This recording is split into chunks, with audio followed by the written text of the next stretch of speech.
condutor, a revelia da coisa julgada, a decisão valorou tautologicamente elementos constitutivos da tipicidade, cooptou questões afastadas por instâncias superiores e também considerou informações fáticas não comprovadas ao longo da instrução.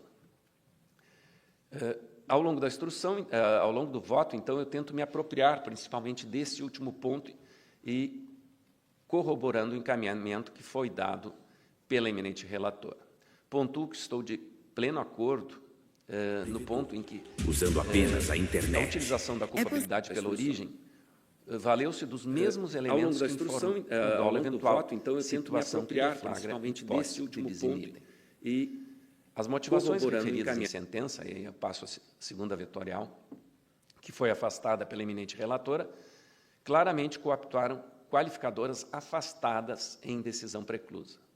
E aqui eu trago também o voto do eminente desembargador Jaime, no julgamento dos RSEs, pontuando que afastou a questão do lucro, que é inerente à atividade empresarial, e foi pontuada pela eminente relatora também. E trago outros tópicos que eu vou me abstrair de ler do voto do desembargador Jaime, mas que bem ponderam isso. Essas considerações do desembargador Jaime também encontraram eco no voto do ministro Rogério Schietti Cruz, que afastou essas qualificadoras. Então, essas decisões são explícitas, a meu ver, no sentido de que os elementos atribuídos como motivos se encontram no escopo da configuração do dolo eventual, conforme já referido. Quanto às circunstâncias, cito a doutrina de Saulo de Carvalho e aponto que o sofrimento experimentado pelas vítimas, a doutrina que está citada, eu vou deixar de reproduzir, evidentemente existente, é verdade. Não é questão apta a integrar o escopo de agir dos acusados, porque não se trata de elemento dedutível da escolha dos agentes. Para que se pudesse adotar raciocínio idêntico àquele consagrado pela decisão combatida, se haveria de exigir a comprovação de que os réus teriam deliberado ou anuído com sofrimento excessivo referido, no escopo e tempo de suas respectivas ações prenhes de dolo eventual, algo que não restou esclarecido nos autos. Acerca de tal questão, inclusive, o STJ posicionou-se no julgamento do já referido recurso especial. E aqui cito esse ponto e vou ler apenas a parte que eu entendi por salientar. Ademais, não ficou comprovado que, nesse espectro, os acusados tenham, mediante incêndio, deliberado ou anuído em causar excessivo sofrimento às vítimas. A questão da ausência de prova aludida permeou o afastamento da qualificadora do meio cruel pela Corte Superior, pelo que estou de pleno acordo com o voto condutor.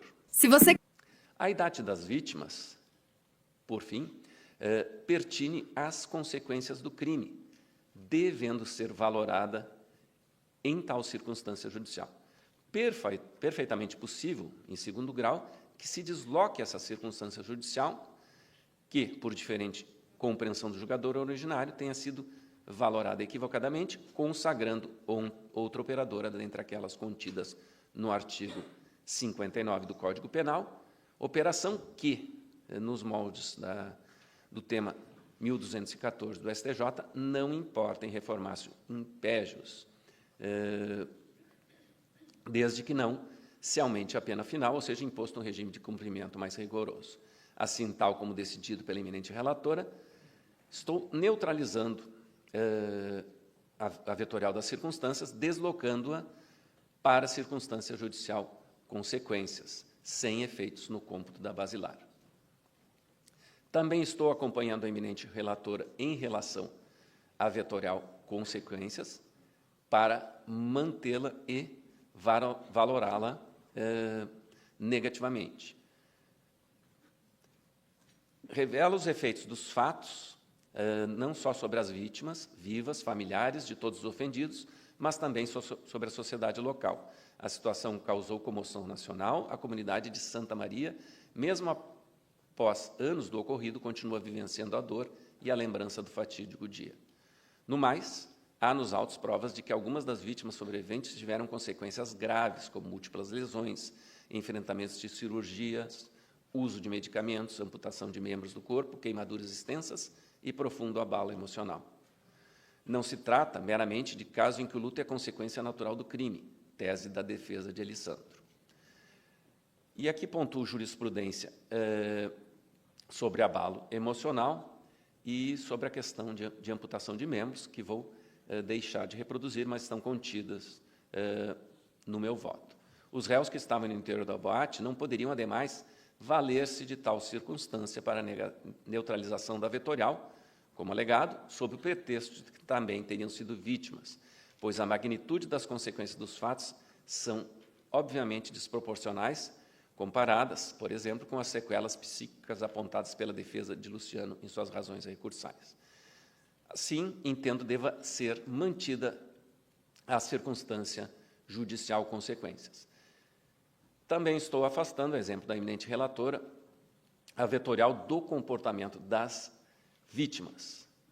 Pontuo aqui, em face de uma alegação feita pelo Ministério Público, ao reportar-se a uma apelação criminal que julgou aquele fato envolvendo o menino Bernardo. E essa apelação criminal foi da relatoria do desembargador João Pedro de Freitas, que, no caso, diz com crimes diversos, diz com crimes de abandono material e tortura, delitos que em nada guardam relação com aqueles, ora, submetidos a julgamento. O que o Ministério Público defendia aqui? Ele defendia que esse julgamento deveria ser aplicado, esse precedente adotado, no caso do menino Bernardo, deveria ser aplicado aqui para considerar também o comportamento das vítimas em desfavor dos réus, quando a jurisprudência indica que o comportamento das vítimas somente pode ser aplicado em benefício dos réus. E, então, eu estou afastando essa alegação, dizendo que esse precedente paradigma, o comportamento da vítima, está intrinsecamente relacionado com a posição subjetiva de filho de um dos réus e enteado do outro. Foi tido como relevante para a prática do ilícito, porque, além do vínculo, a vítima apresentou comportamento positivo em relação aos réus. E reputo aqui, a insistente relação do ofendido com seus algozes no contexto daqueles fatos precipitava ainda mais candente lesão ao bem jurídico tutelado pelas normas daqueles crimes, renovando-se a perpetração dia após dia. Frente a isso, em descompasso com a regra jurisprudencialmente então estabelecida acerca da negativação da circunstância judicial, a Sexta Câmara Criminal entendeu por aplicar a vetorial em apreço em desfavor do acusado mediante a técnica distinguishing ou até mesmo overruling, atribuindo importância causal ao comportamento do menino no exame dos desdobramentos dos delitos, o que jamais poderia tornar mais favorável o apenamento, mas apenas o contrário. O caso paradigma possui, então, diametral diferença com o que está, ora, submetido ao julgamento, na medida em que o vínculo entre as pessoas envolvidas, o dolo direto, a permanência e a continuidade delitiva, tudo isso é dissonante. Acresça-se que o mais importante naquele caso, o comportamento da vítima, que buscava desesperadamente o reconhecimento do pai, no contexto da permanência e continuidade delitiva, viabilizava a nova oportunidade para as condutas praticadas. Essas particularidades nós não encontramos aqui. Portanto, estou acompanhando a eminente relatora para aplicar o entendimento sedimentado de que a vetorial em apreço aplica-se apenas em benefício do acusado. Então, o que resta negativado é apenas as consequências do crime. Quanto ao quanto fixado, estou acompanhando a eminente relatora, pontuando que cabe ao julgador, dentro do seu livre convencimento motivado, sopesar as circunstâncias do caso concreto. Afasto também a alegação da coculpabilidade do Estado, porque, para o reconhecimento em certa conduta criminosa e o manejo dessa atenuante genérica, o entendimento jurisprudencial inclina-se à ideia da exigência de demonstração da existência de circunstância que indique, de fato, uma menor culpabilidade do agente, não podendo ser utilizada como benefício àqueles que procuram esquivar-se das consequências de seus próprios atos. No particular desse ponto, a defesa de Alessandro pugna pela mitigação do apenamento aplicado, uma vez que caberia ao poder público de Santa Maria a fiscalização efetiva da casa noturna onde acontecido o incidente. Seria incontroverso, segundo o recorrente, que Alessandro operava com alvarás e licenças concedidas pela Prefeitura, com PPCI concedido pelos bombeiros, tudo documentado dentro de um inquérito civil, no qual foi assinado um TAC. Permito-me novamente recuperar alguns argumentos do arguto voto do desembargador Jaime, que abordou o motivo pelo qual a acusação resolveu não denunciar os servidores municipais e aqui vou deixar de reproduzir. Não se nega, volto ao meu voto, a existência de eventual responsabilidade administrativa e civil do poder público, questão apurada, inclusive, em ações paralelas dessas naturezas, mas não se devem confundir tais responsabilidades com o fato decidido no presente feito, que diz complexo de condutas de natureza criminal, omissivas e comissivas por omissão, as quais excederam os limites da autorização do poder público. Conforme dito acima, inclusive no contexto dialético da discussão acerca da existência de dolo eventual na espécie, questão há muito superada no presente feito, uma licença de operação não serve como autorização para qualquer medida. Assim, estou afastando a atenuante genérica de culpabilidade. Afasto também a alegação defensiva de Luciano, de que este também teria sido vítima do próprio evento. O fato de Luciano estar no dia do incidente é questão que guarda relação com a prática de sua ação ocorrida dentro da boate no dia dos fatos. Justamente, eles são imputados os crimes descritos na incoativa por ter, dentre as ações anteriores, acionado o dispositivo que aconteceu dentro da boate a pedido dos membros da banda. A conduta objeto da denúncia engloba o fato, pois do réu estar no interior do local, questão inerente à autoria delitiva, decidida pelo Conselho de Sentença, e a configuração do dolo eventual do recorrente. Cito doutrina de Busato, para afirmar que o fato de estar presente no local e de ter sofrido o martírio da saída da boate é questão que integraria a própria existência do dolo descrito na denúncia, de sorte que não caberia a valoração a título de atenuante. Em relação ao laudo médico juntado com a apelação a eventuais danos físicos e psicológicos sofridos por Luciano, tenho que a questão, igualmente, considerando que apenas foram juntados em razões de apelação, configuram inovações recursais incabíveis de exame nesse estágio do feito, portanto, inviáveis também para a incidência da atenuante. Quanto aos demais pleitos pertinentes à minoração das consequências por Luciano, 65, inciso 3º do Código Penal e do erro de proibição evitável, artigo 21, nada a acrescentar ao voto condutor para afastá-los. Sobre esse último, a propósito, deveria ter sido alvo de quesitação aos jurados, conforme prevê o artigo 483-4 do CPP, mas, como inexistente a quesitação, cuja inexistência foi alvo de tese de nulidade já suplantada, resta inviável seu reconhecimento. Para que não se cogite, registro que a hipótese da confissão também não se aplica ao réu Mauro, cuja tese defensiva e narrativa do interrogatório pretende a negativa de autoria ao refutar a sua ingerência sob atividade empresarial. São os acréscimos que faço acompanhando o brilhante voto da eminente relatora, votando por dar parcial provimento. Esse livro aqui, olha, de prática trabalhista, pode ser seu, totalmente gratuito. Um livro de prática trabalhista com modelos de requerimento, de petições e jurisprudência totalmente grátis para você. A editora Mizuno. Revisor, passo a palavra, então, a eminente desembargadora Viviane de Faria Miranda. Parcial provimento. Esse livro aqui, olha, de prática trabalhista, pode ser seu, totalmente gratuito. Um livro de prática trabalhista com modelos de requerimento, de petições e jurisprudência.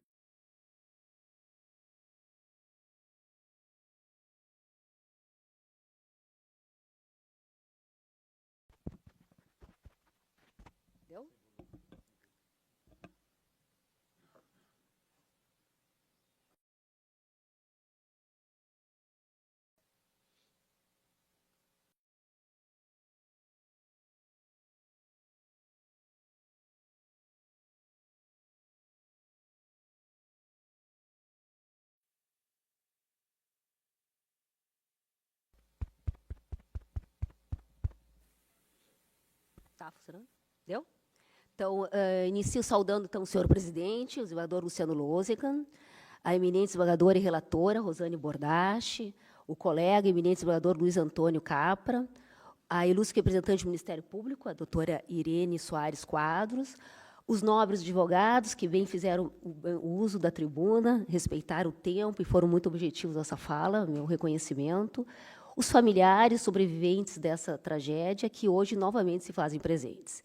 Então, antes de passar a análise do mérito propriamente dito, eu gostaria de registrar, senhor presidente, a dimensão histórica e dolorosa desse julgamento, porque voltar a apreciar o caso da Boate Kiss, transcorrido mais de 12 anos desde aquela madrugada de 27 de janeiro de 2013, é tarefa que se reveste de especial importância. O incêndio da Boate Kiss, que ceifou 242 vidas e deixou 636 feridos, marcou de forma permanente familiares, sobreviventes e toda a sociedade brasileira, sem que se possa ignorar também a angústia vivida pelos acusados e seus familiares ao longo de mais de 12 anos de processo. Não cabe aqui comparar dores, porque cada perda e cada ferida tem seu peso próprio. O que se reconhece é que a tragédia atingiu a todos e ainda impulsiona a busca por justiça. Diante dessa memória coletiva e da atualidade da dor, cabe-nos a responsabilidade de oferecer um desfecho definitivo, com o respeito que todos merecem. É com esse espírito que, então, passo ao exame do recurso. O item primeiro, da soberania do júri e o mérito do apelo. Examina-se o recurso da apelação interposto pelas defesas, em razão da condenação imposta pelo Tribunal de Júri em virtude do incêndio ocorrido na Boate Kiss, em 27 de janeiro de 2013. Com efeito, o Supremo Tribunal Federal, no recurso extraordinário, ele restabeleceu a validade do julgamento realizado em 2021 e afastou as nulidades anteriormente reconhecidas por sua preclusão, impondo a essa Corte apenas a análise do mérito recursal. A partir disso, tornou-se necessário examinar a suficiência das provas e a correção das penas fixadas, conforme alegado pelas defesas.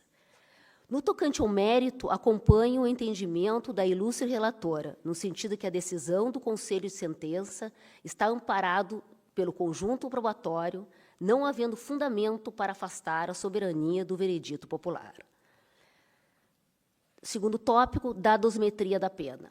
Eu, antes de examinar a dosimetria, o registro que refletia, eu posso dizer que todos aqui, componentes da Câmara, refletiram intensamente sobre a pena a ser fixada. O nosso dever é conduzir esse caso com seriedade e imparcialidade, como em todos os demais, mas sem ignorar, contudo, que se trata de um episódio que deixou marcas profundas em vítimas, familiares e também nos acusados. A definição de uma pena justa é uma tarefa complexa. Ao julgador cabe não apenas observar de forma estrita a legalidade, mas também ponderar princípios, valores e a dimensão humana do direito, em sintonia com o constitucionalismo contemporâneo. Esse exercício exige atenção ao respeito à coisa julgada e à vedação ao bis in idem, de modo a resguardar garantias fundamentais e evitar excessos punitivos que comprometam a legitimidade da decisão. Mas, afinal, o que é uma pena justa e o que entendemos por justiça? É natural que essa decisão não agrade a todos. Alguns a considerarão branda, outros sequer reconhecerão dolo eventual, mas apenas culpa consciente. Mas a verdade é que nenhuma pena será capaz de reparar a dor ou apaziguar os ânimos de todos os atingidos por essa tragédia. Diante de tamanha perda, até mesmo falar em justiça torna-se difícil, dado seu caráter plural, complexo e, por vezes, inalcançável para quem sofre. A nós, contudo, cabe a difícil missão de examinar a sentença de primeiro grau à luz dos elementos constantes dos autos e da jurisprudência dos cortes superiores, ponderando com cautela cada aspecto fático e jurídico. Não temos a liberdade de fixar a pena a partir de nossas próprias concepções, mas sim o dever de rever o que foi estabelecido, atento aos limites da sentença e às balizas legais. Apesar desse dilema, certo é que a definição dos apenamentos nesse caso, assim como todos os outros que enfrentamos em nossa atividade cotidiana, decorre de uma análise criteriosa, pautada pela seriedade e pelo senso de responsabilidade que a matéria exige. Passo, então, à dosimetria da pena. dos motivos. Quanto à impossibilidade de manutenção dos valores conferidos aos motivos, acompanho integralmente o voto da eminente relatora, porquanto, de fato, a sua negativação encontra óbice na vedação ao bis in idem e na coisa julgada, já que parte dos elementos valorados pelo juiz de origem foi utilizado para afirmar a conclusão a respeito do dolo eventual, enquanto outra parte serviu de fundamento para a descrição das qualificadoras, posteriormente afastadas em sede recursal. Das circunstâncias. Em relação às circunstâncias, o sentenciante valorou de forma negativa 2 aspectos. A maneira como vieram a perecer as vítimas fatais, com destaque à intensidade de sofrimento, e a idade dos mortos e das mortas. O primeiro fundamento, contudo, não pode subsistir, porquanto as qualificadoras do meio cruel, asfixia e fogo foram expressamente afastadas do julgamento do recurso em sentido estrito e, posteriormente, do recurso especial, havendo, assim, coisa julgada material quanto à inaplicabilidade dessas qualificadoras, cuja matéria já foi analisada e definitivamente decidida. No que tange à idade das vítimas, conquanto se trata de elemento juridicamente relevante, entendo que a sua valoração negativa se insere de modo mais adequado no vetor das consequências, previsto no artigo 59, como foi realizado pela ilustre relatora. Isso porque a maioria das vítimas era composta por jovens, adolescentes, muitas ainda em fase de formação pessoal e profissional, com expectativas de vidas amplas e projetos em construção, circunstância que, de forma alguma, de forma autônoma e concreta, agrava a repercussão da pena. A jurisprudência do STJ admite tal ponderação, quando o perfil etário das vítimas evidencia maior gravidade nas consequências, motivo pelo qual deve a análise ser adequada a esse vetor específico. Do comportamento da vítima. Ademais, corrobora o entendimento de que o comportamento das vítimas, uma circunstância associada ao ramo da vitimologia, não pode ser considerada em prejuízo dos acusados. Trata-se da única circunstância do artigo 59, cuja valoração pode ser utilizada somente em favor do acusado, conforme pacífico na jurisprudência pátria, e eu cito uma decisão do STJ. Convém destacar também que, no caso concreto, afastada a valoração do aludido vetor, não há como se proceder ao deslocamento do fundamento para outra circunstância judicial, como foi colocado, foi mencionado nos memoriais do Ministério Público. A teoria do disposto do tema 1214 do STJ, no julgamento dos recursos representativos da controvérsia, a operação de realocação de um fato já valorado de forma negativa pela sentença, para enquadrá-lo como outra circunstância, não configura reformatio impégios, porquanto se trata de uma mera correção da classificação de um fato valorado de forma negativa pela sentença. Nesse sentido, apesar da operação de realocação ser permitida em regra, entendo que, no caso, o fundamento utilizado pelo culto magistrado de origem, consistente no fato de alguma das vítimas ter agido de forma heróica após ter conseguido sair do local, para terem retornado, a fim de salvar morte de seus semelhantes, não pode ser valorados nas circunstâncias, e explico por quê. As circunstâncias do crime referem-se à maior ou menor gravidade da conduta em razão do modus operandi adotado pelos acusados. O STJ dá uma definição que se trata de uma avaliação dos elementos não definidos da lei penal, mas que permite delimitar a peculiaridade do caso, tais como o modus operandi. Então, o termo modus operandi pode ser traduzido em linguagem simples como uma forma concreta de agir dos agentes na execução da pena, na execução do crime. O modo como planejaram, prepararam e realizaram a conduta, ou seja, refere-se ao comportamento dos réus na prática do fato. Por isso, não se pode considerar, dentro desse critério, a atitude das vítimas como um gesto heróico de algumas delas. Esse comportamento, embora digno de reconhecimento, não integra o modo de agir dos acusados, e assim não pode ser valorado em seu desfavor na análise das circunstâncias do crime. Da culpabilidade. Eu concordo novamente com a eminente relatora no que tange à neutralização da culpabilidade dos réus, na fase de fixação de pena, especificamente no ponto referente, então, do artigo caput. Consta dos autos, de forma incontroversa, que os referidos réus, sócios proprietários, administradores, que é da Boate Kiss, estabelecimento destinado ao entretenimento coletivo, mediante a venda de ingressos e consumo de bebidas. A denúncia e a prova colhida ao longo da instrução evidenciam que assumiram o controle da atividade empresarial e tinham ciência das condições estruturais do imóvel, do sistema de isolamento acústico, da lotação média da casa, das práticas adotadas nas apresentações musicais, inclusive no que diz respeito ao uso de artefatos pirotécnicos.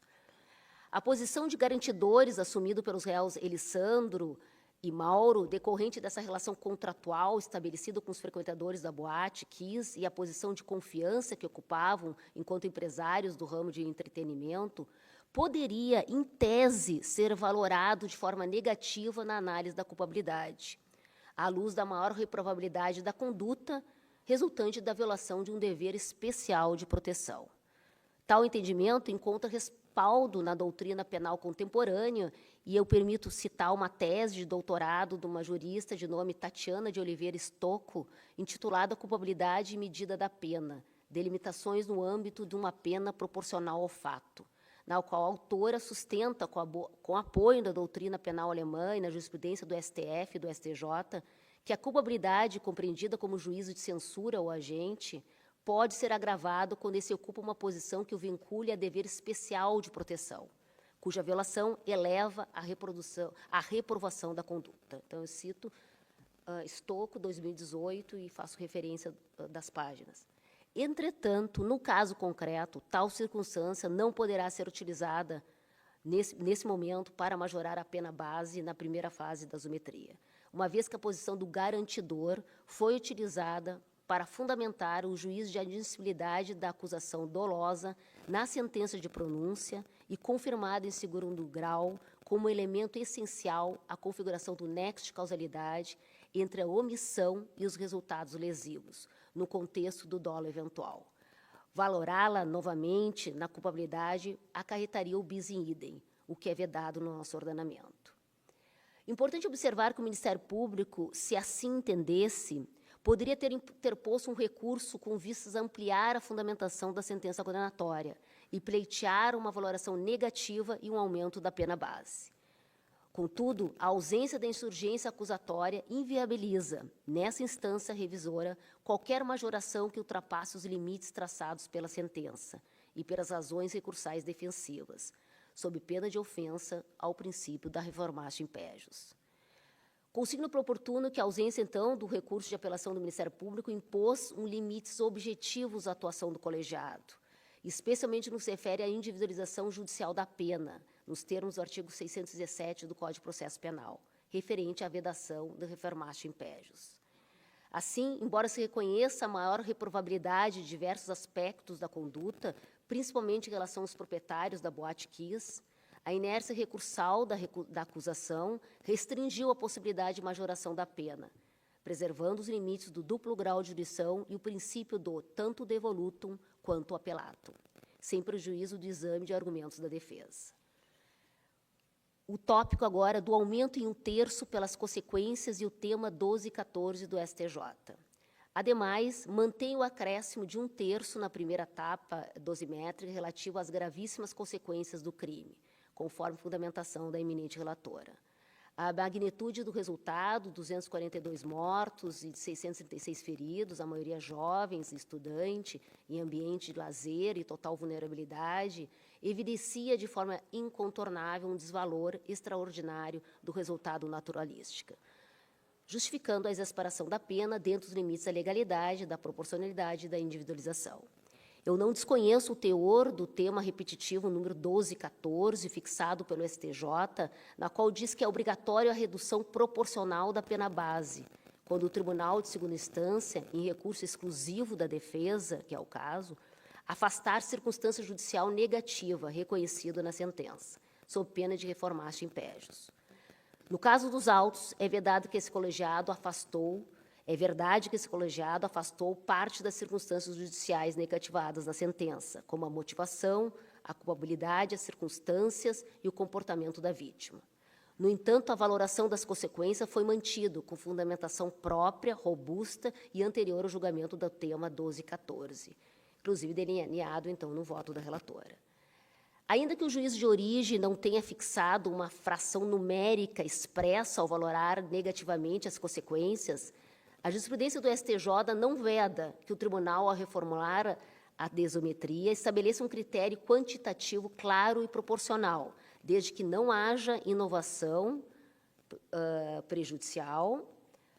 Segundo, o vetor negativo tenha sido mantido com fundamento autônomo. E terceiro, que o recurso seja da defesa, mas sem gerar aumento final da pena acima do que anteriormente fixado. Então, a fração de 1/3 aqui aplicada decorre do próprio desdobramento lógico da fundamentação, sendo compatível com o princípio da individualização da pena e com os limites do 1214, do tema 1214 do STJ, já que não há reformatio impejus, não há majoração da pena, em razão de inexistência de novo vetor, não reconhecido na origem, e a pena final permaneceu dentro do estabelecido do primeiro grau e até abaixo dele. Então, por fim, registro que a fração de 1/3, utilizado pela eminente relatora para todos os réus na primeira fase, não implica violação ao tema repetitivo 1214, porquanto não houve majoração com fundamento em novo vetor, não reconhecido na origem, tampouco se configurou um reformatio impejus. Trata-se, em verdade, de um mero desdobramento lógico da fundamentação já delineada na sentença, e ora confirmado, compatível com o princípio da individualização da pena, sendo legítima a adoção de uma infração uniforme e proporcional diante da gravidade concreta dos fatos. Eu ressalto, por oportuno, que o Ministério Público deixou de pleitear a fixação de indenização mínima em favor dos familiares das vítimas, nos termos do artigo 387, inciso 4º do CPP.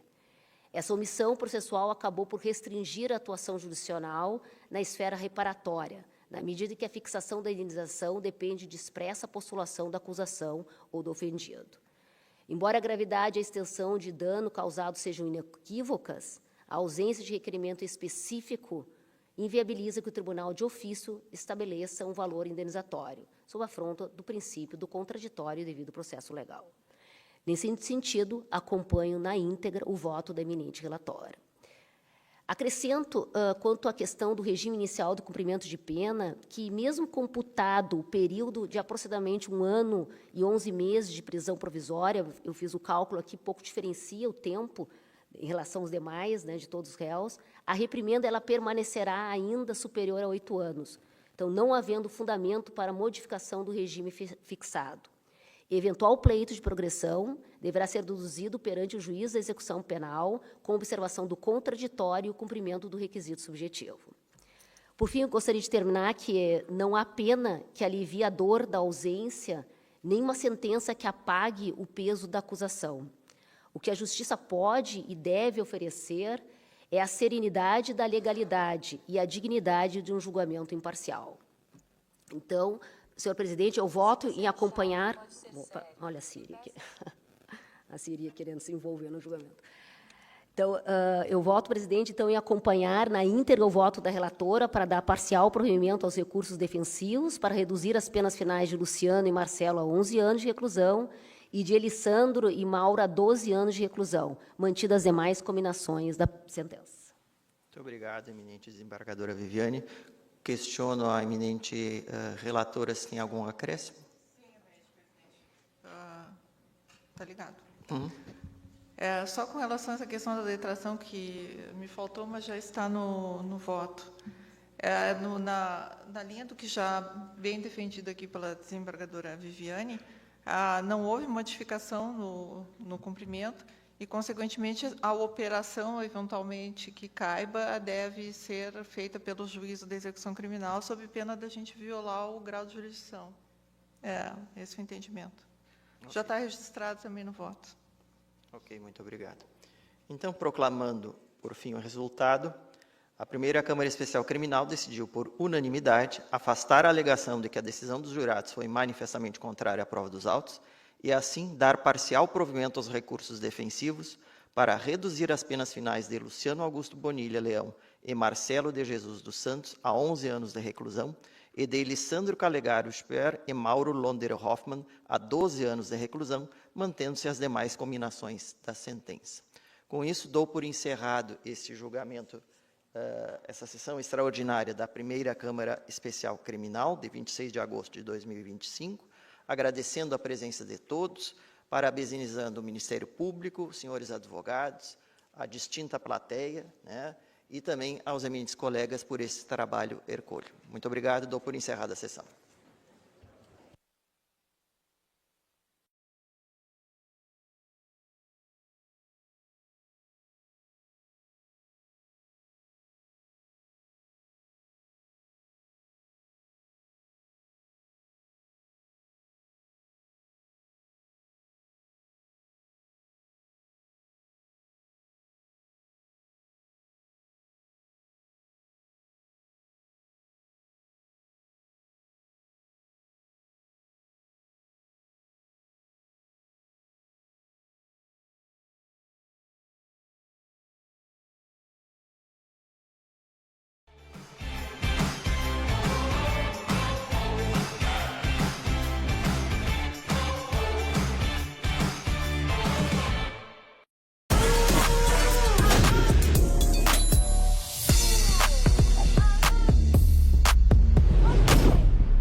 Sendo pontualmente 2h da tarde, eu declaro aberta essa sessão de julgamento da primeira Câmara Criminal do Tribunal de Justiça, hoje destinada exclusivamente ao julgamento dos apelos interpostos pelos acusados no processo relativo à tragédia da Boate Kiss. Em primeiro lugar, eu saúdo os eminentes colegas, eminente desembargador Jaime Weingarten Neto, que já está na Câmara há muitos anos, e muito especialmente o desembargador José Conrado Curtis de Souza, que veio para esta Câmara recentemente, e como nós temos feito muito poucas sessões presenciais, não tínhamos nos encontrado, nós estamos encontrando uma sessão presencial hoje pela primeira vez. Sei que o desembargador Conrado trará grande contribuição ao funcionamento e à jurisdição desta Câmara Criminal. Saúdo a doutora Irene Soares Quadros, representante do Ministério Público nesta Câmara, esta então há muitos anos, né? Muito antes de nós, e a Irene é o Benjamin Button do Ministério Público, porque ela está cada vez mais jovem, embora esteja aqui há 28 anos. Saúdo também os servidores dos gabinetes, o Arthur, secretário da Câmara, a Virgínia, que é subsecretária, a oficial de Justiça, a Luzi e os servidores todos, inclusive os agentes da segurança e os membros do NIGE, que foram muito solícitos e muito competentes na organização desta sessão. E, por fim, saúdo os advogados de defesa, advogados da acusação, e eu vou me permitir englobar todos na pessoa do Dr. Amadeu Weimann, que é um baluarte da advocacia criminal neste Estado e que acho que pode representar todos os advogados criminalistas e nenhum deles achará injusta essa manifestação. Excelência, eu não dispenso o meu tempo de sustentação oral e transfiro para um acréscimo ao nobre órgão do Ministério Público. Bom dia, Henrique. Como vai você? Daqui a Tudo pouco bom? Vou falar sobre Sim, Henrique. Na quinta-feira, para mim, seria mais adequado, porque amanhã conseguiram um encaixe com uma médica em São Paulo. Então, estava bem difícil de conseguir esse encaixe. Eu estava esperando algumas semanas até. Mas na quinta-feira, com certeza, estaria às 14 horas. E que comparecem a esta sessão de julgamento. Eu queria ainda pedir desculpas, em nome do tribunal, pelas instalações bastante acanhadas. Na verdade, eu pretendia realizar esta sessão de julgamento no plenário, lá no 13º andar, que haveria espaço suficiente para todos. Mas não houve possibilidade. A presidente até já tinha deferido a minha solicitação, mas eu fui alertado pelos servidores lá da terceira vice-presidência que há uma obra em andamento que ocupa todo o saguão. O próprio acesso ao plenário está muito dificultado, seria impossível realizar lá. Então, estamos fazendo aqui com um telão no saguão e cadeiras também para as pessoas que ficarem fora deste recinto.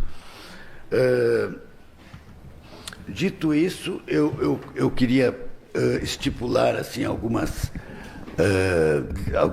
deliberações aqui a respeito das sustentações orais, porque, embora o regimento interno preveja naquele artigo 214, parágrafo 13º, parágrafo 13, se não me engano, a distribuição do tempo quando há advogados defendendo réus que não se encontram em posição antagônica, como ocorre aqui, eu estou concedendo aos advogados, até porque acho que ficaria muito pouco tempo, seriam 5 minutos para cada um, o tempo de 10 minutos, que é o tempo regulamentar, em dobro, ou seja, 20 minutos, dividido pelos 4 advogados.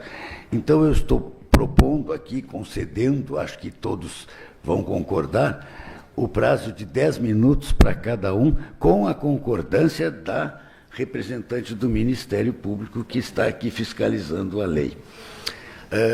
E também acolho o pleito do doutor Amadeu de conceder o seu tempo de sustentação aí pela acusação à representante do Ministério Público.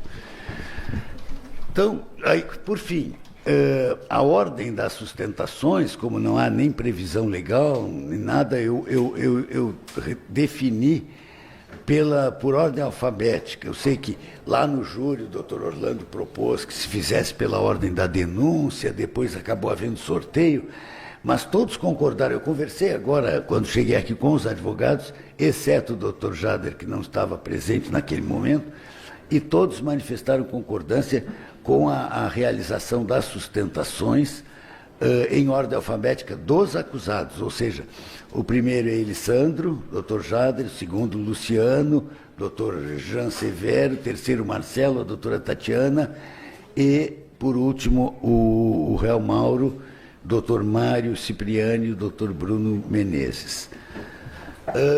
Dito isso, então, sem mais delonga, eu passo a palavra ao doutor Jader Marques, pelo acusado Elisandro, para a sustentação oral. Onde é que ele anda? O Jader sumiu, estava lá.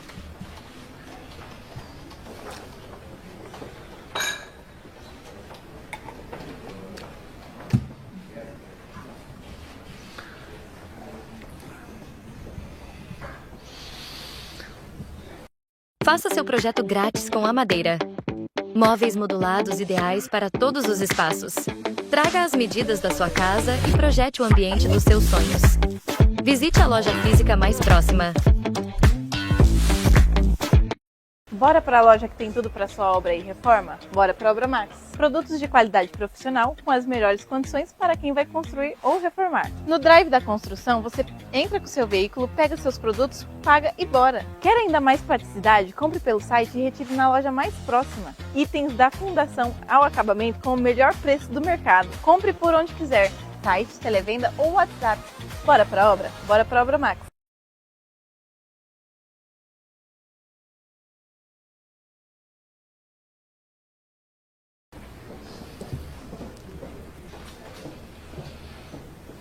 Posso começar, senhor presidente? Sim, está com a palavra. Muito obrigado. Senhores julgadores, Ministério Público, colegas, assistência, servidores. Albert Camus assentou que não se pode criar experiência. É preciso passar por ela. Eu não sou uma pessoa triste, muito pelo contrário, senhor presidente. Mas nesses 27 anos de profissão, 9 anos dentro desse processo, eu tenho vivido muitas experiências. E posso lhe assegurar, sem nenhum medo, eu nunca vivi no processo penal nenhuma experiência que me deixasse feliz. Nenhuma. Nem na absolvição do caso mais difícil da minha vida eu senti algum mínimo de felicidade. Todo processo me causa dano, ele me causa ferimento, trauma, eu sinto a tristeza de todas as pessoas que nele se envolvem. O julgamento de hoje, seja qual for o resultado, senhores julgadores e demais pessoas aqui presentes, eu tenho certeza que ele vai deixar um rastro de dor em todas as pessoas. Se o julgamento for anulado, como deve ser, eu tenho que deixar muito claro que eu saio daqui com a consciência muito tranquila de ter feito o que eu podia. Mas, por outro lado, se esse absurdo desse julgamento for mantido, se por qualquer motivo esse absurdo julgamento for mantido, eu tenho que deixar registrado aqui que eu também saio com a consciência muito tranquila de ter feito tudo o que eu podia. As nulidades desse processo, elas se avolumam, foram todas apontadas, uma a uma. Como manda a boa técnica, está tudo lá, muito bem registrado. Muitas vezes tendo que superar obstáculos judiciais que foram quase intransponíveis, inclusive insultos, falta de respeito, mas eu deixei tudo lá registrado. Para sortear jurados, o juiz admite que criou uma regra. Foi obrigado a inventar um sistema com 3 votações, sendo que uma delas quase que emendada com a data do julgamento. Cada vez mais jurados e não se tinha sequer a noção de quem seriam as pessoas. O Ministério Público, pelo sistema de consultas integradas, fazia uma devassa na vida dos jurados, consultando tudo o que podia. Ninguém, nenhuma pessoa sequer sabia que estava passando por essa ordem de fiscalização. Mas nós não sabíamos, no início da sessão, quem eram os jurados. Foi por conta de um pedido desse tribunal que esses papéis se organizaram e vieram aqui a mostrar este absurdo. Falta de quesito obrigatório da tese sustentada em plenário, redação de quesito em desacordo com a pronúncia que foi prolatada neste tribunal, porque o que vale é o recurso em sentido estrito, e o recurso em sentido estrito, no voto do desembargador Jaime, retira um elemento que foi indevidamente colocado pelo juiz de direito na votação dos quesitos. Além disso, a redação do quesito do dolo eventual em desacordo com a jurisprudência deste tribunal e do STJ. Mesmo com tudo isso, são alguns dos problemas que deviam levar essa Câmara a anular esse julgamento.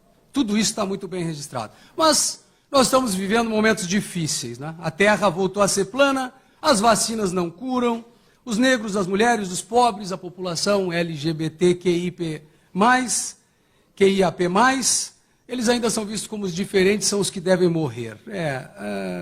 O próximo passo será a construção de fogueiras, possivelmente.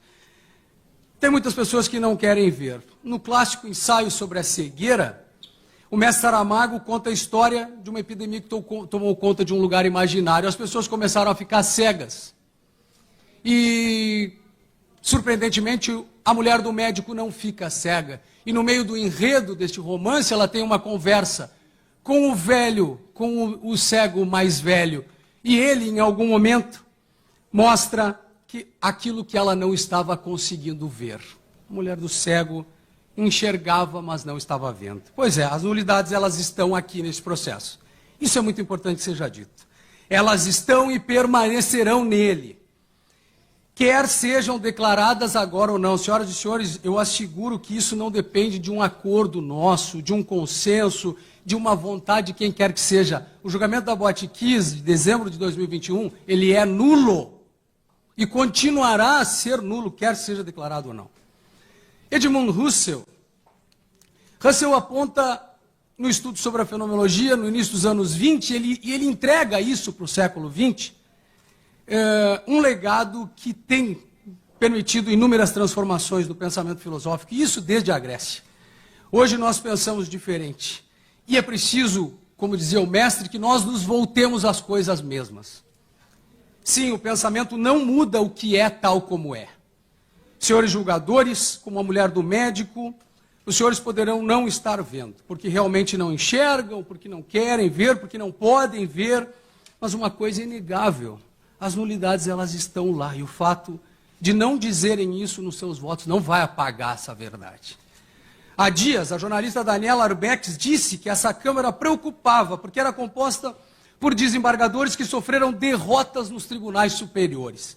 Ainda ontem eu li numa rede social que os desembargadores daqui costumam aceitar as teses da defesa. E dizia que o resultado possível desse julgamento é a manutenção do júri, mas talvez com a diminuição das penas.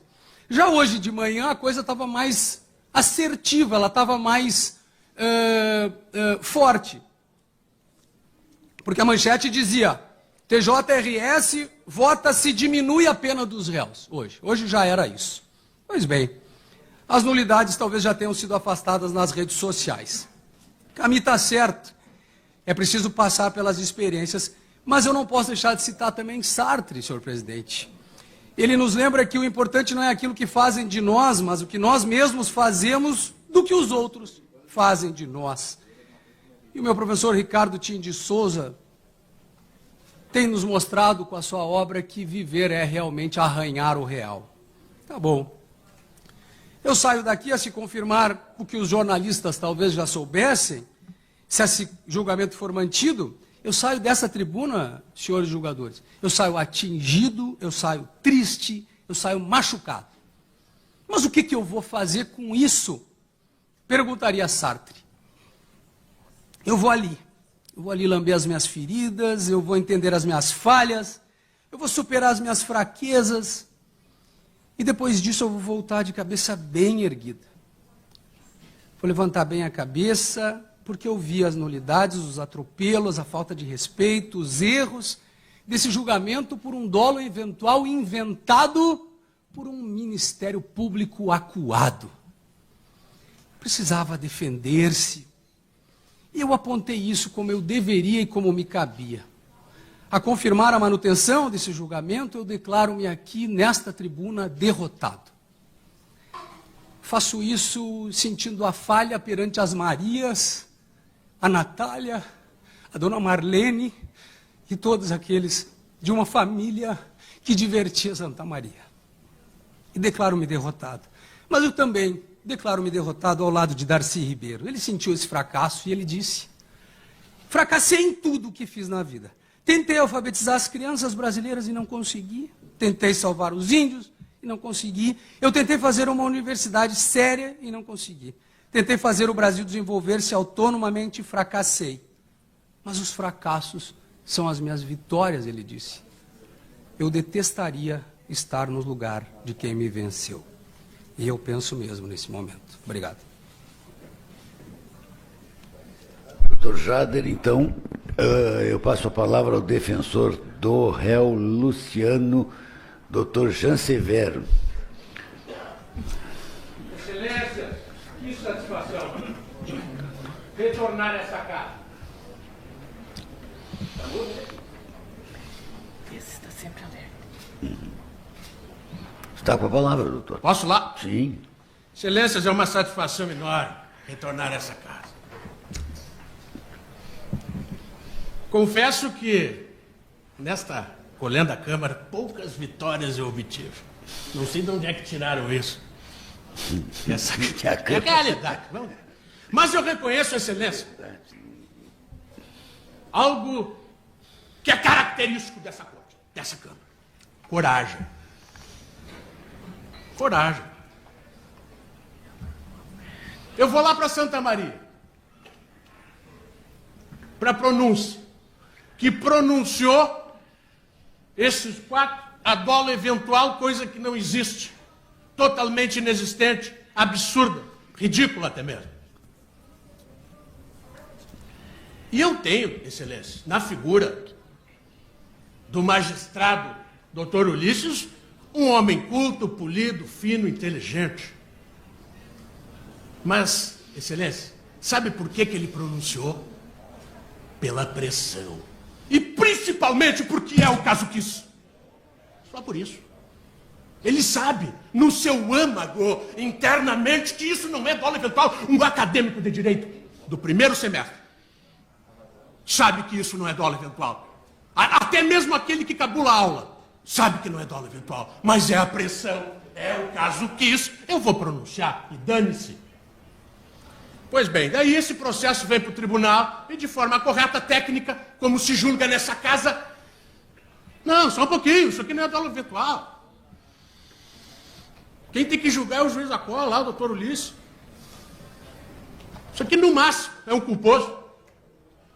No máximo um homicídio culposo. Manda lá para o doutor Ulisses. Aí o MP recorre, doutor, e vai para o STJ. E eu ainda não estou nesse processo. E estou assistindo, com todo o respeito, o voto dos ministros, doutor Jaime. E eu vejo a criação de um Frankenstein jurídico, a criação de um monstro por parte dos ministros, um esforço hercúleo, uma força gigantesca para transformar esse processo em dolo eventual e dizer, vai lá para o júri. O júri que julgue. E aí nós vamos para o júri. E eu tenho nesse júri, doutor Conrado, um buffet de nulidades. Nós aqui arguimos 13. Quero todas. Mas eu peguei algumas apenas. Júri de muita pressão. Todos nós aqui sabemos o que a gente passou naquele plenário. Mas pau que bate em Chico, bate em Francisco e vice-versa. O assistente da acusação, que tem o meu total respeito, cometeu uma falha terrível. Qual seja, doutor? Falar no silêncio dos réus para o jurado, juiz leigo, contaminou, ponto final. E essa Câmara, que tem coragem, já reconheceu isso num grande processo aqui do Estado do Rio Grande do Sul, caso Bernardo. Pai está indo a júri. Processo o qual nós trabalhamos, eu acho que eu tenho praga de madrinha por trabalhar nesses processos midiáticos.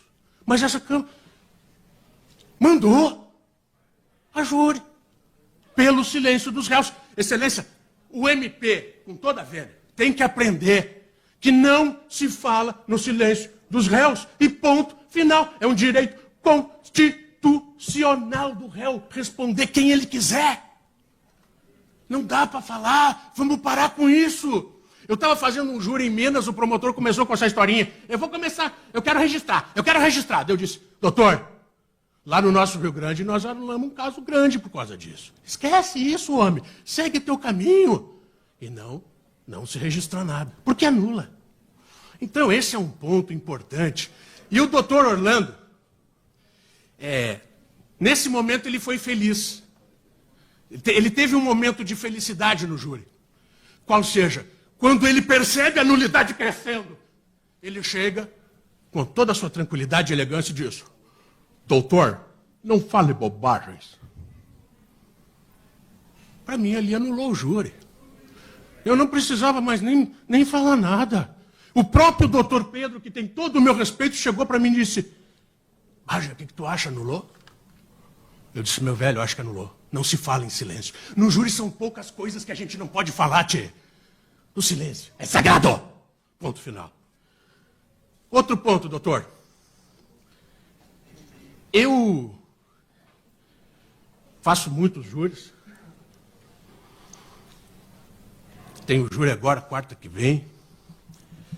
E eu nunca fui interrompido por plateia em júri.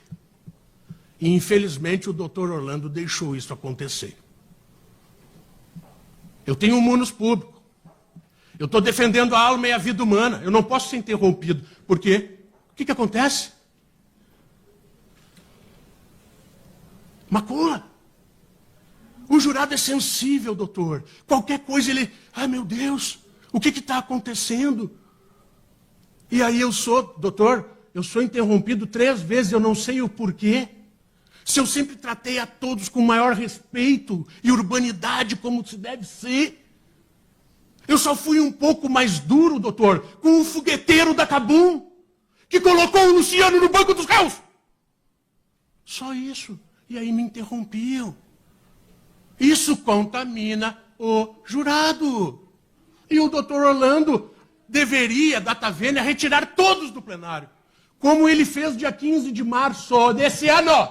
Eu fazendo um júri, a esposa da vítima falou alguma coisa mínima, doutor. Sabe o que o doutor Orlando fez? Sai daqui. Por que ele não fez isso nesse processo? Eu digo e respondo. Porque é a KISS. É a KISS. Só um pouquinho. Não se julga a KISS, se julga um processo com produção de provas e ponto final.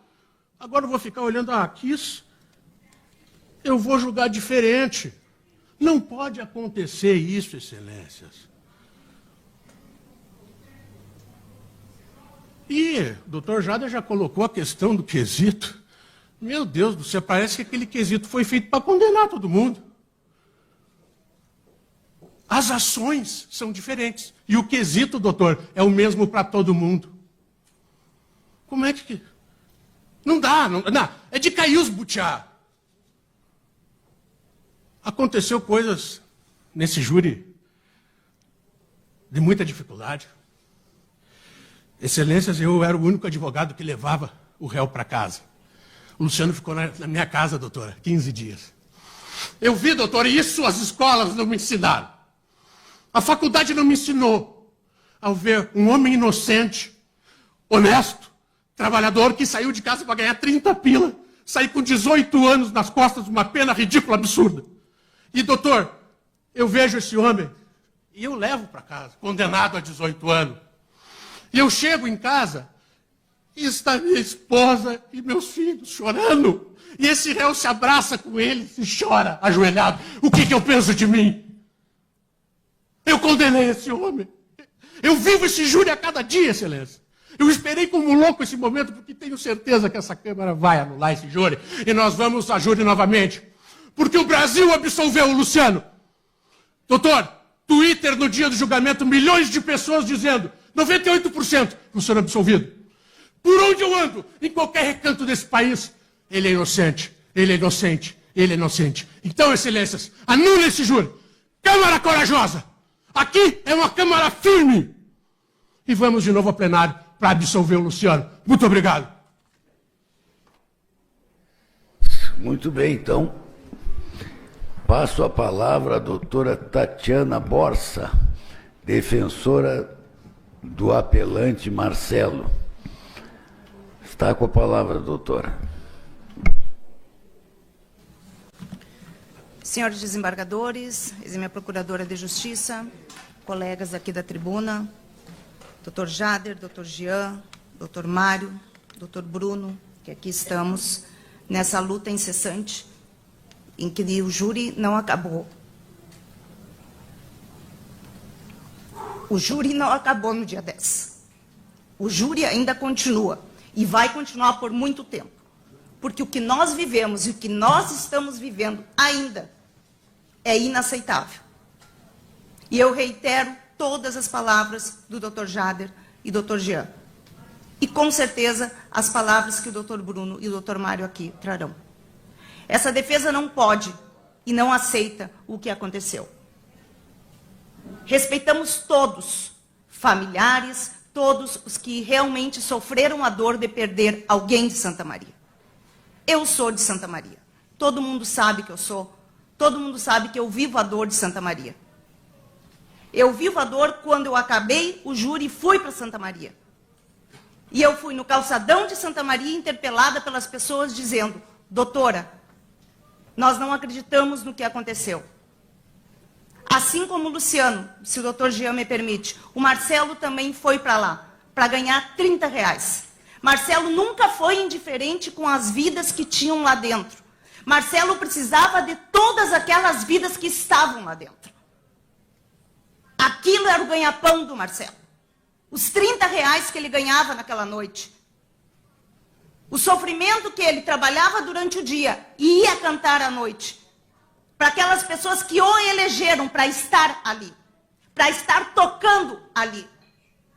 Foram os estudantes que contrataram a banda gurizada fandangueira para estar ali.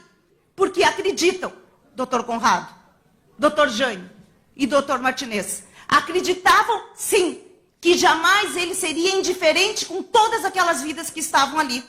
Mas nós presenciamos, e eu assumi o júri, assumi a defesa do Marcelo, atendendo um telefonema, num dia de chuva, saindo do meu escritório, indo para a faculdade para ensinar aos meus alunos o que eu desaprendi no Júri Kiss. Eu desaprendi o que é dolo eventual. E a partir daquele dia, foi criado um novo conceito de dolo eventual.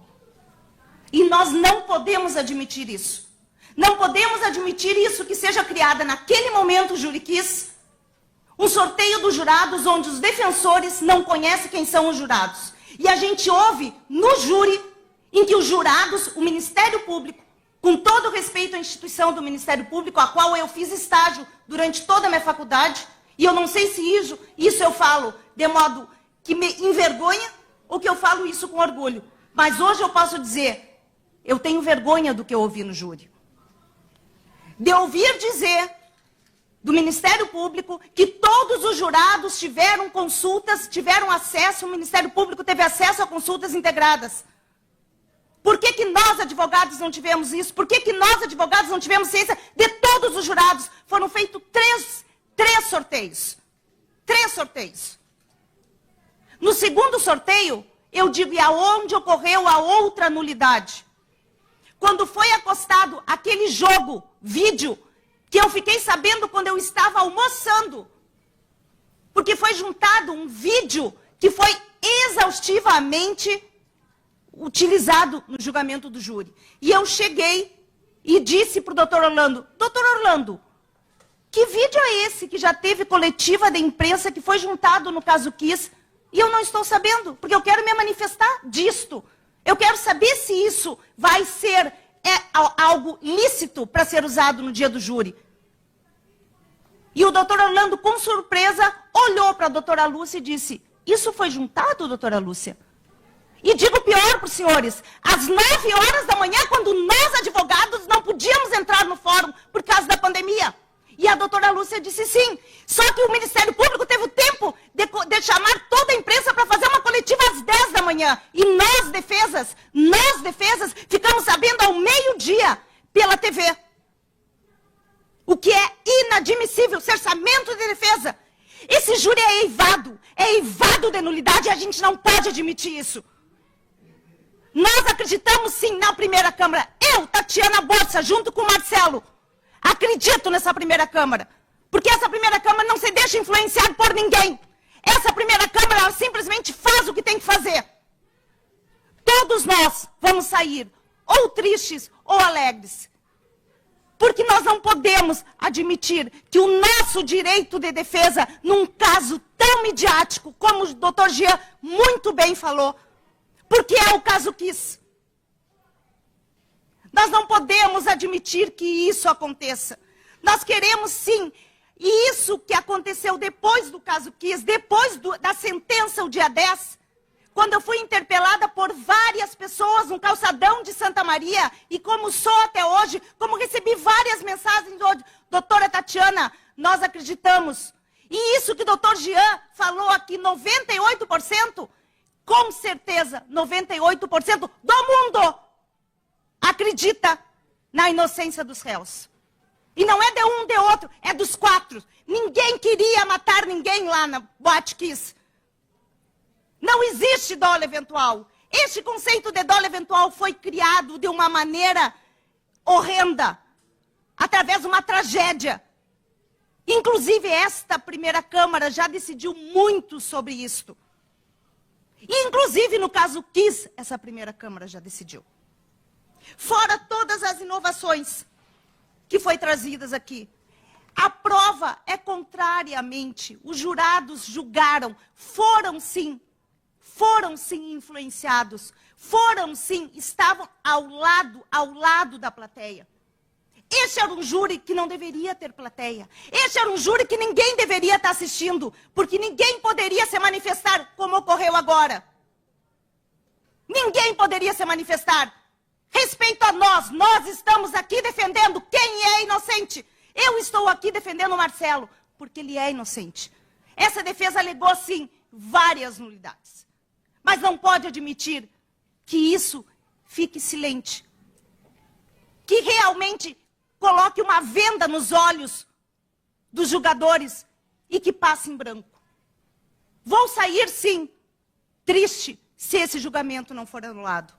Vou sair daqui, sim, triste se não for redimensionadas as penas, se não entenderem por um novo júri. Mas temos que aqui, sim, expor todas as nulidades que aqui ocorreram. Não se pode admitir que se junte provas sem as defesas terem acesso. Não se pode permitir que a plateia se manifeste sem nós termos acesso. Não se pode admitir porque analisaram, porque ouviram, porque não pode dizer que não ouviram, que não viram, porque hoje é o assunto dolo eventual, hoje é o assunto Kiss, hoje na mídia só se fala em julgamento da Kiss. Familiares dos acusados, bem assim... E eu peço aos senhores, não silenciem mediante esta atrocidade, diante do que aconteceu no julgamento da Boate Kiss. Peço aos senhores que acolham as nulidades arguidas, não só pela defesa do Marcelo, mas por todas as defesas que aqui estiveram, por todas as defesas que vêm aqui dizer que seus clientes, que seus amigos, porque viraram amigos, o Marcelo é meu amigo, a família do Marcelo é meu amigo, são meus amigos, são 3 meninas. O Marcelo sofre a dor da Kiss, o Marcelo saiu desacordado da Kiss, o Marcelo está perdendo a visão da Kiss. Por causa da Kiss. O Marcelo está com um problema pulmonar por ter inalado a fumaça da Kiss, como várias vítimas estão. Como várias vítimas sobreviventes estão. Então eu peço aos senhores, não silenciem. Anulem esse júri. Submetam o Marcelo a novo julgamento. Se assim não entenderem, que seja redimensionada a pena, com a soltura do Marcelo no dia de hoje. Com a palavra, então, a última sustentação da defesa, o doutor Bruno Seligman de Menezes. Está com a palavra, doutor.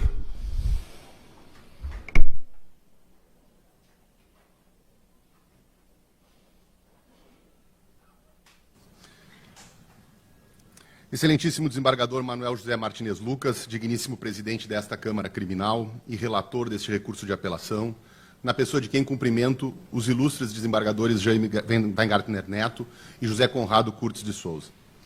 Excelentíssima senhora Procuradora de Justiça, doutora Irene Soares Quadros, na pessoa de quem cumprimento os ilustres membros do Ministério Público aqui presentes, senhores servidores, colegas advogados, e faço uma menção especial ao meu colega, ao meu irmão de lutas, com quem travamos essa batalha desse processo há 9 anos, doutor Mário Cipriani. Senhoras e senhores que nos acompanham nesta tarde. Ao Tribunal do Júri, ponto de partida, escola de democracia, o povo na justiça, onde aprendi que o direito deve servir à vida. Com Evandro Lins e Silva, lembro que o Tribunal do Júri é uma instituição bicentenária. Antes mesmo da independência do Brasil, por ato do então príncipe regente Dom Pedro I, foi criado para julgar à época crimes de imprensa.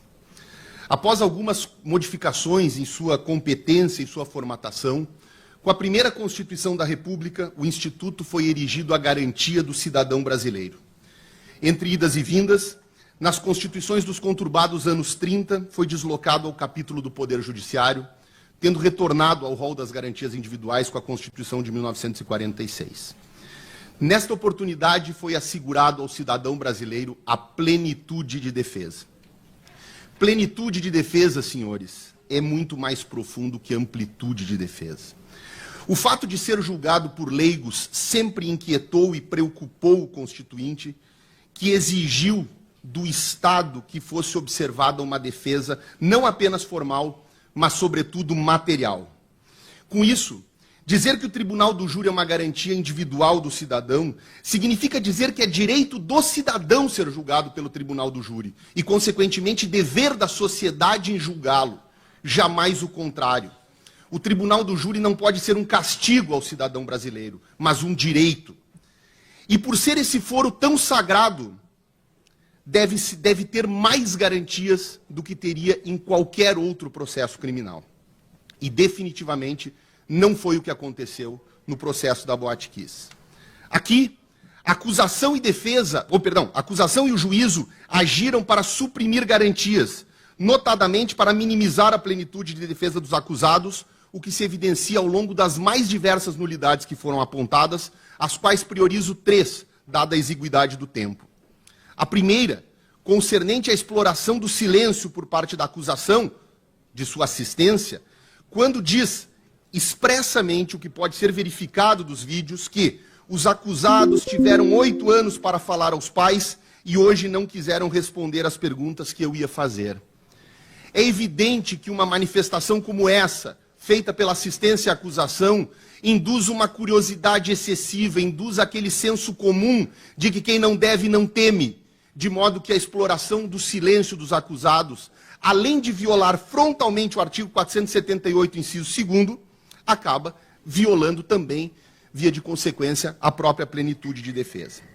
A segunda nulidade vem por parte da atuação do Ministério Público. Quando confrontado, à medida que se demonstrava que Mauro Hoffmann não tinha atuação, uma conduta ativa na gestão da boate, em sua réplica o Ministério Público diz que Mauro Hoffmann deveria ser responsabilizado, pelo menos em nome da teoria da cegueira deliberada. Excelências, a teoria da cegueira deliberada é uma teoria que vem do direito anglo-saxão, surgida inicialmente na Inglaterra e consolidada no final do século XIX pela Suprema Corte Americana, no caso Spur versus United States. E ela é nitidamente voltada a condutas omissivas. E isso fica muito claro quando o Dr. Davi Medina tenta justificar o uso da teoria da cegueira deliberada e diz: é quando alguém que tem a obrigação de saber fecha os olhos. Mauro Hoffmann foi denunciado durante todo o processo da denúncia, foi consolidada a imputação na pronúncia por condutas comissivas, mandou colocar espuma, autorizou o funcionamento da boate, autorizou o uso de artefatos pirotécnicos. E de uma hora para outra, de forma surpreendente, o Ministério Público muda o viés da sua acusação e passa a imputá-lo como um gestor que nada fez quando deveria ter feito para evitar. Há aqui uma violação frontal ao princípio da correlação. Não é possível que o Ministério Público mude a sua linha acusatória durante o processo. A terceira nulidade, excelências, é imputada a conduta do magistrado, especificamente com relação ao quesito que trata do dolo eventual. Quando constituído o quesito, as defesas pediram que fosse elaborado tal como havia constado na denúncia e tal como havia sido consolidado na pronúncia, com as expressões indiferença e desprezo pela vida. O magistrado indeferiu, fazendo constar exclusivamente a expressão que consta do Código Penal, assumir o risco de produzir o resultado. O que há de mais curioso, excelências, é que para justificar o indeferimento, o magistrado disse que isso poderia embaraçar a compreensão dos jurados. Ora, com todo o respeito que tem o doutor Orlando, é uma contradição em termos. De que maneira uma explicação mais minuciosa levaria os jurados a uma confusão? É evidente que a confusão se dá no uso de uma expressão vaga, que com o uso desmedido do dolo eventual acaba ficando na boca de todos, assumir o risco de produzir o resultado, quando não se sabe exatamente suas extensões e limites. Dizer indiferença e desprezo pela vida atenderia ao comando do artigo 482 do Código Penal em seu parágrafo único, do Código de Processo Penal em seu parágrafo único, e daria também uma maneira de o próprio jurado refletir melhor sobre a extensão e sobre as consequências de sua decisão. Por fim, excelências, na eventualidade de não ser anulado o julgamento, eu sou obrigado a fazer algumas considerações sobre a dosimetria da pena. A decisão considerou em desfavor do apelante 5 circunstâncias judiciais, e uma das quais a defesa não discute, que são as consequências do crime. Agora, com relação às outras 4, todas elas devem ser rechaçadas. Primeiro, porque culpabilidade, o magistrado disse que o apelante teria tido dolo eventual intenso. Há 2 problemas nessa construção. Primeiro, porque o dolo eventual flerta com a culpa consciente, de modo que é muito difícil identificar ali uma intensidade tão grande que justifique uma exasperação. O segundo é um problema dogmático. O dolo eventual intenso era uma expressão que constava do antigo artigo 42 do Código Penal, antes da reforma de 1984.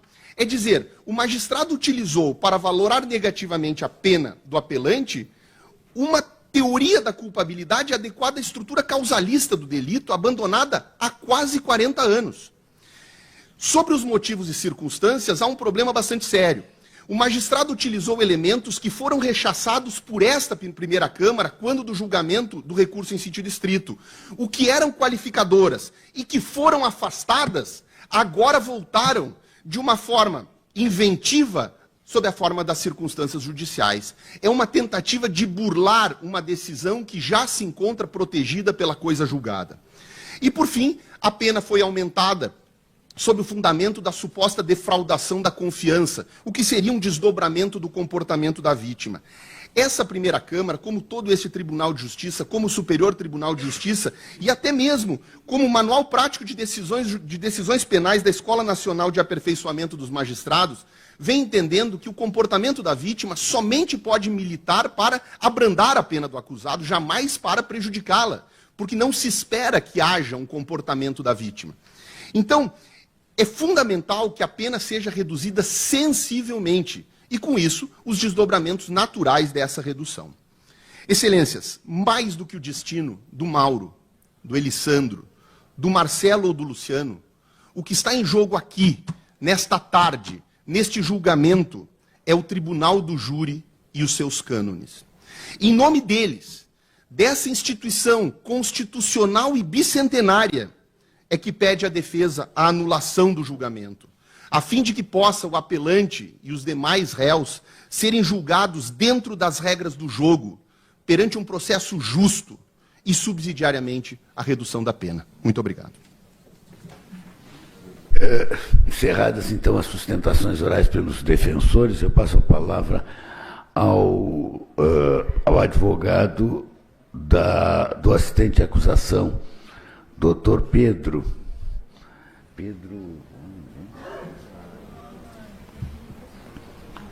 É aquela topeira.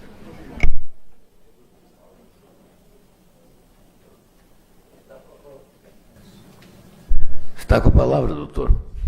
Primeiramente, quero saudar as mães que se encontram aqui, que perderam seus filhos, familiares, vítimas, sobreviventes, na pessoa de Kellen Ferreira. Saudar os pais, saudar vossas excelências, desembargador relator, doutor Jaime, doutor Conrado Kurtz, advogados, servidores, público em geral, a imprensa. Saúdo a pessoa do doutor Davi, que tem um carinho enorme, doutora Lúcia, doutor Júlio César. Esse processo chegou à fase de apelação e há 3 situações que a assistência vem rebater. As nulidades arguídas pelos defensores já foram combatidas em contrarrazões pelo Ministério Público e pela assistência. Mas uma, trago à tona, é o fato da imputação desse representante da assistência de acusação falar do silêncio dos réus. Esse representante da assistência é advogado há 13 anos e jamais traria prejuízo para qualquer pessoa, sendo que a única vez que eu trabalhei num processo como assistente foi esse da Botkiss. Jamais usaria de qualquer forma para prejudicar as pessoas que estavam sendo acusadas, julgadas e acabaram condenadas. Quando da fala trazida pelo defensor do Mauro Hoffmann, quando o assistente estava desenvolvendo a sua fala, foi cortada sob o pretexto da violação do silêncio. Antes dos debates, muitas pessoas, entre pais, familiares, vítimas, queriam saber o que os réus tinham a falar. E eu falei para eles que eles se manteriam em silêncio, porque era um direito deles. E o meu medo era que, quando eles ficassem em silêncio, algum dos pais, familiares ou vítimas sobreviventes se manifestasse sobre o silêncio deles. Eu queria explicar para ele que, passado 8 anos, e se o advogado deixasse eu terminar de falar, eu queria dizer que, passado 8 anos, eles poderiam ter procurado os pais, poderiam responder às perguntas, mas como o silêncio era um direito legal e está esculpido na lei, eles estavam no caminho certo. E o fato de não procurarem os pais, era compreensível. Eles tinham receio, medo. As pessoas não são obrigadas a procurar as outras. Poderia alguém alegar, os réus procuraram os pais, estão ofertando dinheiro ou estão ameaçando, qualquer situação que levasse contra o caminho que estava percorrendo a associação. São seres humanos, passíveis de erros. Os pais também nunca esperaram a procura dos réus e nunca procuraram os réus. Era isso que o assistente queria deixar claro. Nunca foi em prejuízo. Ele queria deixar claro que são seres humanos, mas seres humanos praticam delitos. E quando praticado um delito, ele deve pagar pelo que ele fez, pelo ato criminoso. Esta era a ideia do representante da assistência. Era dizer, não se preocupem se eles estão em silêncio, eles estão no direito deles e nós vamos respeitar. Não se preocupem deles não terem procurado vocês e depois saírem falando que vocês querem vingança. Pais brigam com irmãos, com mães e não se falam. É normal do ser humano. Temos medos e temos receios. Era somente isso que queria falar. Ademais, quando o defensor do Luciano fala que eu teria falado com ele, vai anular, não vai, não existe essa fala. Existe sim ofensas, como prego em polenta, gelatina, rasgar o livro do Dr. Davi, que é em homenagem ao filho, falar de mágicas. Isso sim é errado. Não existe nulidade presumida, Dr. Jaime, Dr. Martinez. Existe relativa e absoluta. Não foi criada uma tese em prejuízo aos réus. Muito pelo contrário, existiu o respeito. Eu queria dizer era isso. O silêncio deles é legal, é direito deles, não fiquem preocupados com isso. Eles não procuraram vocês, não é por causa disso que nós vamos sair falando que queremos vingança. De nenhuma forma esse advogado trouxe ou tentou trazer aos autos, depois de 10 dias de julgamento, doutor Martinez, 10 dias, não vai ser numa frase, ou meia frase, ou 2 frases, que os jurados iam mudar a opinião deles conforme a votação depois. Jamais aconteceria isso aí. Este júri da Botkiss, ele não é um júri que começa às 9 horas da manhã, doutor Jaime, e termina às 6 horas da tarde. Que uma frase, de repente, pode surgir e causar uma reviravolta. Será que os jurados estavam pensando, vamos absolver os réus? Mas o Pedro falou, agora nós vamos condenar. É surreal falar isso aí. E digo mais, veicularam em redes sociais, porque esse processo terminou depois em redes sociais, advogados em redes sociais querendo fazer hashtag disso, hashtag daquilo, botando os pais em desespero. A assistência sempre veio da forma mais leal. A assistência foi exposta pelo advogado Elisandro Spor. Esse advogado nunca conversou com o doutor Jader sobre o processo da Botkiss. Lá em Santa Maria, eu escutei de um promotor e de uma defensora que foi um show de horrores o que a defesa fez. Chutaram o processo, rasgaram livros. Vieram de helicóptero, doutor Davi. Juntaram carta psicografada. Lhe ofenderam a sua integridade. A defesa, o assistente, em momento algum fez isso. E hoje está aqui para dizer mais. Não existe nulidade presumida, doutor Martinez. Que sejam desacolhidas as nulidades ventiladas pela defesa. Não há nulidade. Com relação ao mérito, com relação à decisão, que a decisão é manifestamente contrária à prova dos autos, doutor Ulisses entendeu que era de júri o caso. Doutor Jaime, doutor Silvio Batista Neto entenderam também. Vossa Excelência entendeu ao contrário. E sempre foi respeitado. O grupo 4-4, 4 desembargadores entenderam que era de júri, outros 4 entenderam que não era caso de júri. 5 ministros do Superior Tribunal de Justiça entenderam que o caso era de plenário, era de júri. As provas falam por si. Por mais que em sede de Superior Tribunal de Justiça não se analise em prova. As provas falam por si. Era previsível o que eles fizeram, doutor Martinez. Totalmente. Botar fogo dentro de uma boate. Fogo de artifício é proibido em estádio de futebol. A gente lembra do caso Kevin Espada, na Bolívia, o menino que recebeu um foguete atirado por uma torcida de um clube brasileiro de futebol. E ligam um artefato dentro de uma boate. Imaginamos, estamos na sua casa, doutor Jaime, assistindo o jogo do Inter ou o jogo do Grêmio, e sai um gol ou da seleção brasileira. E eu ligo um artefato. O senhor vai falar assim, Pedro, tu quer nos queimar, tu quer nos matar? Era previsível. A boate extremamente lotada. 242 corpos, 636 feridos, fora o que a gente não tem, que não procuraram ajuda. Por último, uma menina morreu com câncer no pulmão, em decorrência do que aconteceu na boate. Uma porta, espuma, fogo, superlotação, tranca a porta, ninguém sai. Aceitaram o risco, botaram em prática. Era previsível, tanto que aconteceu. As provas falam por si só. E se nós juntarmos todos os julgadores, são mais de 10 julgadores que reconhecem que o processo era de plenário de júri.